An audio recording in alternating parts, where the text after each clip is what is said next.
เมื่อสงค้ากำในก็ได้มาสอนปันให้ลูกค้าพึกแต้มตัวปองมันให้มีที่ปองนะมีปีมีที่ปียีที่หมีตีกี่จังไหนเนาะเฮาได้มาแต้มลองสระอีนี่เนี่ยลองสระอีย่อก็ได้ให้ลูกพึกป้องโตมันสะกดโตมันเนี่ยเนาะโอ้ยก็เขาอันเข้ามาเฮียนเนี่ยก็พึกเฮ็ดจอมด้วยเนี่ยเนาะลองจำด้วยว่ามีปีมีตีปีตีหมีตีกี่เนี่ยเขาก็เอาตัวสระอีเนี่ยมาเป็นตัวหลักมาเนี่ยใส่กับตัวเสียงมาเนี่ยมันจะเตรียมอะไรมันเตรียมอะไรนะก็มาพึกจำด้วยกันเนาะมาครับมาสงค้ามีปีมีปี มอมาอีหมีป้าอีจำนาปีมีปีมีปี มีติ มีติ มาอีจำนามี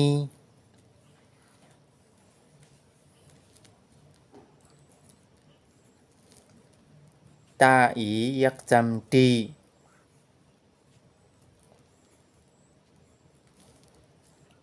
ตาอียักจำตีมีติว่าจำมีปี มีปี มีติ มีติ ปียีปี ปาอียักจำ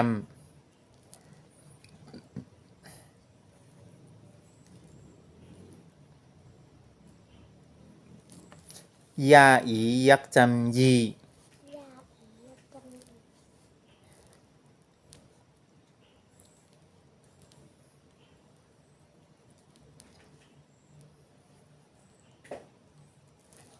ยักจำปียีปียีอ่านตั้งเหนือขึ้นลงมาตามมีปี มี มีตีปีปียี ยี ตีหมี ตีมี ตาอีจำเตอตี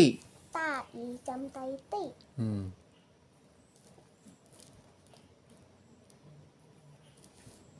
หมี มี ตีหมี ตีมี มาอีหมี มาอีมี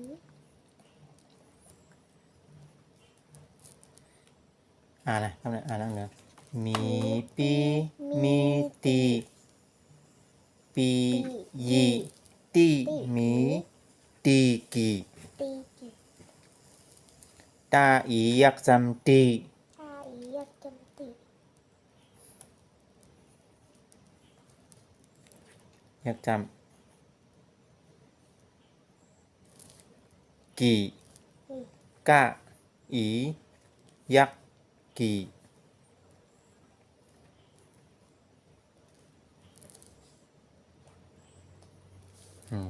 นะครับนะมีปีมีตีปียีตีหมีตีกี่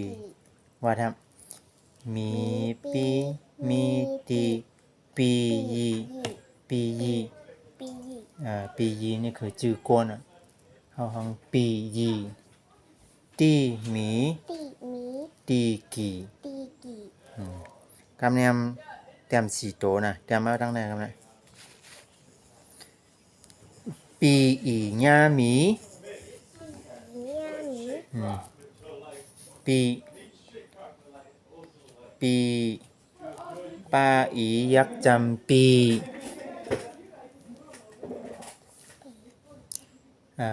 ปีอีอาอียักอีปีอี อียักอี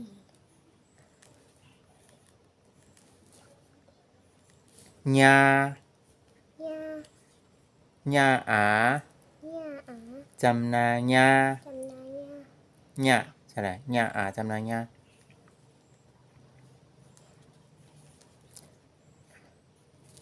จำนาหมี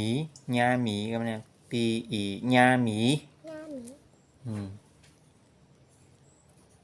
อ่านนะครับเนี่ย ปีอีญาหมี กาตีลาหะ กาตีลาหะ กาอาอยากจำกา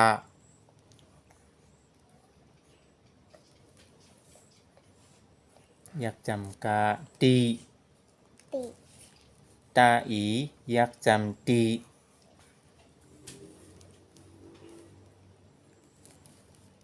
อยากจำกาตี ติ ลาหะ ลาหะ ลาอายักลา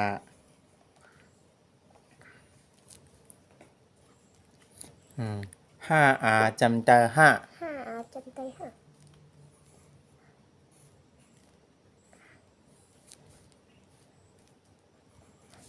อ่านนะครับเนี่ยกาตีละ ละ อ่านนั้นเนี่ยตั้งอ่านดินลบถึงเพิ่งเขียนเดียวนะกาเจออันแถวใต้นั่นก็กาตีลาห้านะอ่านดึงดังเดิมปีอี ปี ปีอีญาหมีกาตีลาห้าหมีปีหลีนาหมี หมี ปี ปีก็เนี่ย ปี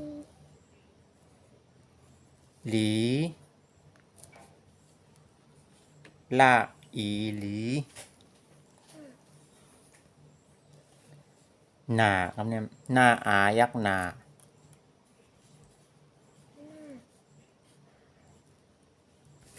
หมีปีหลีหนา หมีปีหลีนา นั่งเหนือขึ้นปี ปี อีญาหมีกาตีลาห้าหมีปีหลีนาตีหมีมาตา ตีมาตา ตีตาอีจำเตอตีน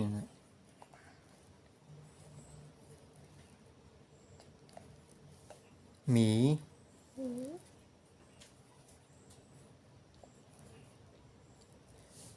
มา มา มาจำนามา มาอาจำนามาไม่ใช่จำนา จำนายตาจำได้ตา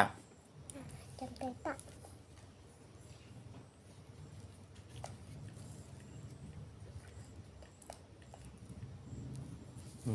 ตีหมีมาตา ติหมีมาตะ ปีอีญาหมีกาตีลาห้าหมีปีหลีนาตีหมีมาตา ตะ วีมีตีผา วีมีตีผา วีว่าอีจำนาวี ว่าจำนาวี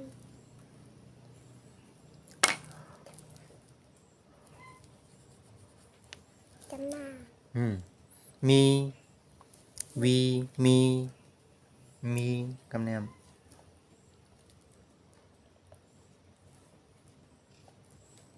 จำนายวีมีตีผา ตีผา ตีตาอียักจำตี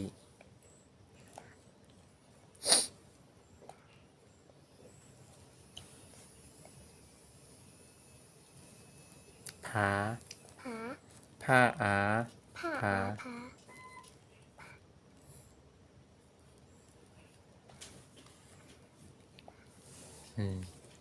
วีมีตีผา วีมีตีผา นั่งเนื้อลงมาเลยปี ปี อีญาหมีกาตีลาห้าหมีปีหลีนาตี ติ หมีมาตา ตะ วีมีตีผา ผา คำในพอดีคิดแล้วก็ให้ลูกเข็นนะ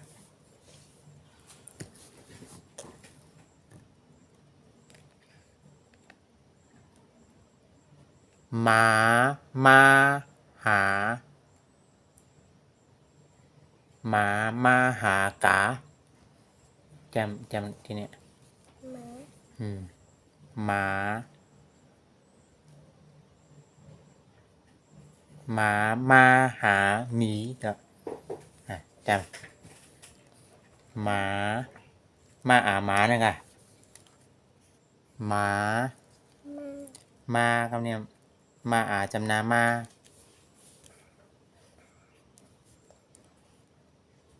หา หา ห้าหมีหมามาหาหมี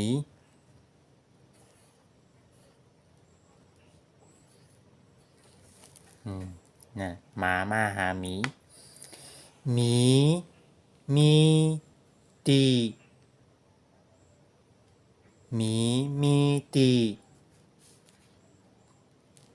หมีมีตีขา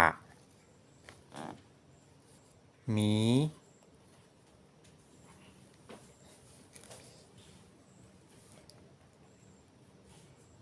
มี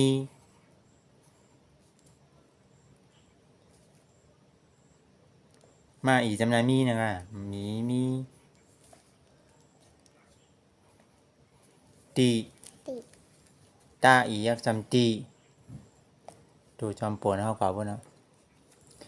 มีตีขา มีตีขา ขายักษ์ขาก็คือที่เป็นเฮ็ดช่างขาไว้เฮ็ดให้ตนคือตนช่างคือนะมีตีขาโอเคมีตีขา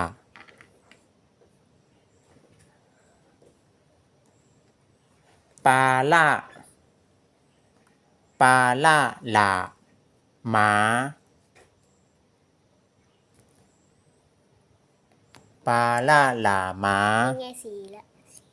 ปลาล่าหลาหมา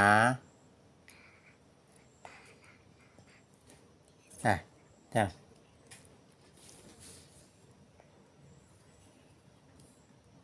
ปลายักจำปลาล่าหลาหมาล่าจำได้ล่าจำได้ล่า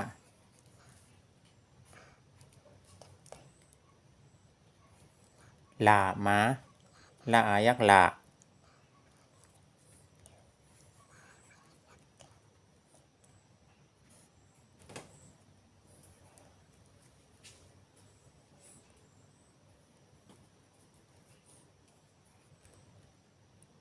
หมาปลาล่าหลาหมาหมามีสี่ขาอันนี้5 ตัวอะไรหมาหมา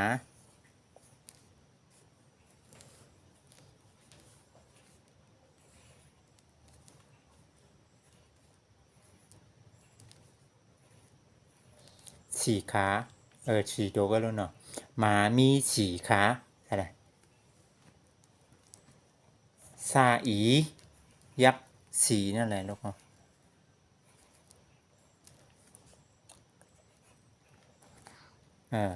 ขาหมามี4 ขา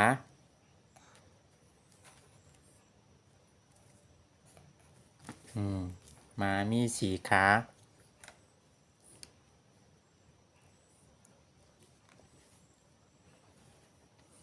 เพราะอะไรอ่านเนาะอะไรหมา ลำไม่ มาอันนี้มาลูกจงจำนานะมาหาหมีจำนาหมา หมา มาหาหมีมีตีขาปลาล่าหลาหมามี4 ขามึงเข้ากับพุงเห็น เออ หมามีสีขามันเข้ากับไอ้ ไม่รู้อ่ะมัน ก็ให้ลูกเขียนให้มันได้ที่อันเฮาอ่านมาเนี่ยอันเฮาเรียนมาเนี่ยถ้าเขียนอย่างนี้ลูกจะเขียนเป็นก็ทำถ้าจะให้มันเข้าอันนั้นปอก็คิดให้มันให้ลูกเขียนที่อันเฮาเรียนมาเนี่ยถ้าได้เรียนมาก็เฮาจะไปให้ลูกเขียนได้ไงอันนี้ปอให้เขียนให้อันลูกเรียนมาทั้งนั้นน่ะโอเคต้องฝึกอ่านด้วยเลยนะสักวันค่อยต้องเรียนนานๆแล้วค่อยฝึกอ่าน ปอหรือว่าอันนี้อาจจะเขียนว่าม้าหนีป่าอันนี้คืออะไรป่าอะไร มาหนีปลาละเนี่ยกะ ใช่ม้าหนีป่าละ มันก็มันจือภาษาใต้เฮาอยู่ว่าหนีนะมันจือใต้เฮาเนาะ ไม่หมายถึงหนีภาษาใต้แปลว่าอะไร หนีก็ปลายนั่นน่ะลูกยำละเฮียนเด้อลูก อันนั้นมันต้อง